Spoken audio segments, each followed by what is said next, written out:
geek look to cheat as teachers don't blame geek looking kids. Same way, अगर आपके speaking skills and vocab अच्छी है then it is likely कि आप teachers को ज़्यादा इम्प्रेस कर पाएंगे। और क्योंकि ऑनलाइन एग्जाम्स में ओरल क्वेश्चंस और वाइवा कॉमन होते हैं, so working on your speaking skills will help you get better marks. अगर आपने अब तक का ये वीडियो पूरा देखा है तो आपके लिए एक बोनस टिप तो बनता है।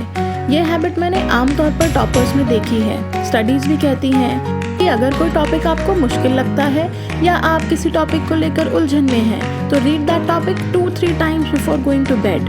वो टॉपिक आपका सबकॉन्शियस माइंड रात भर रिपीट करता रहेगा और जब मॉर्निंग में आप उसे पढ़ने लगेंगे वोला you will have a better understanding and grip over that topic.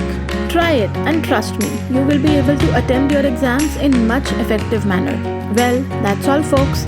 अगर आपको ये information useful लगी और if you find it adding value to your life, please like and subscribe us below. Thank you. Bye bye.